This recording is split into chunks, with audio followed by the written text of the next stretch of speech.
What's going on, guys? I just wanted to give my thoughts on the Conor and Cowboy fight. Definitely didn't turn out the way I always thought it was. Um, I was rooting for Conor, but I was also rooting for Cowboy. You know, a lot of us have been watching UFC for years and years. You growing to love both them guys. You know, a lot of people don't like Conor because the way he acts and shit, but Cowboy just comes to fight. So does Conor. And part of me thought Cowboy could pull it off. I thought if he could survive the first round and halfway through the second, that he could start, dragging Conor into the deeper waters. But Conor didn't give him a second. Literally, if you look back at that fight, um, right when that bell rang, he leaped across through that left hand with a vengeance too. I mean, he was trying to knock him out with that punch. And what was crazy about that punch was he somehow knew to move his hips in. You don't see that. I mean, when you see guys throwing that shot, especially with that southpaw stance, your hips the other way. And the way he threw it, he was still coming forward. And that was the first shot that landed on Cowboy, was that hip. And then when you watch it in slow-mo, that made some contact. And I think that dazed him. And then they stood up, and he hit him, I believe, with four of the shoulder strikes, which I've seen John Jones throw them here and there. But I've never really paid attention, never really stood out to me until Conor did. And I remember watching it live, and I'm like, what the heck? I had seen 1, 2, 3, and then the fourth one, I'm like, holy shit. And then they kind of broke apart. And the look on Cowboy's face was like, what the fuck? What did you do to me? And I believe he threw a couple more shots, Conor did, like uppercut or a straight left or something like that. And Cowboy, you could see him start to plant back on that foot. He's thinking, I gotta go for broke.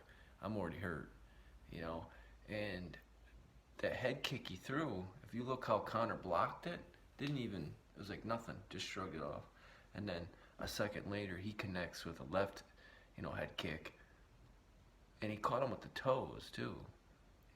He didn't even catch him with the bottom of the foot, or the shin. I think if he would have caught him with the shin, I think it would have been over right there. But the way he followed that up and just started blasting him. And right when I seen him, Cowboy stumble to the side, and then kept getting hit with those lefts, I said, "There's no way he's gonna recover from this." Because Conor, I knew he wasn't gonna let him back up, but it ended that fast. Like I said, 40 seconds. There's nobody. I don't care who's saying it. Nobody saw that coming. And what's kind of disturbing is all these people saying, "Oh, Cowboy's washed up, this, that." I don't think so. He didn't have a plan for that.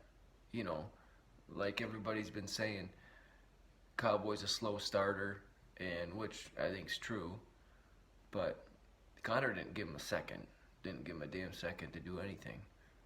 And it's wild that Conor, before this fight, there was so much doubt there. So many people weren't on his side. So many people, this and that, talking shit about him. And now it's like everybody's back on him, back on the train, the Conor train. And I don't blame you. I mean, the guy's a phenom.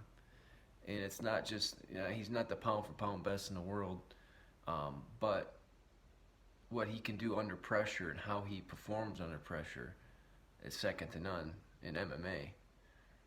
And people tune in, people all over the world, and I sure as hell did. And yeah, that was amazing, and I'm interested to see what he's doing next. I thought everybody was thinking Masvidal. I mean, that's why Masvidal was there in his robe. Masvidal thought he was going to get the call out, just like how Nate Diaz called him out. He's figured, oh, I'm going to get another call out, Conor kind of just made fun of him, which was I thought it was funny, but they're saying, oh, Dana's saying, the Khabib. I think Dana's forgetting Khabib's got to fight Tony, and that's no given. And Tony's got a good shot of pulling that off. Of any lightweight, he's the one to do it. And even if Tony doesn't pull it off and actually beat Khabib, I think he's gonna cut Khabib up.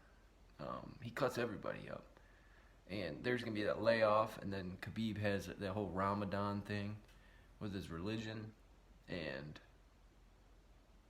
they're not gonna be fighting until October again. And Conor said he wants to get in there, March, April.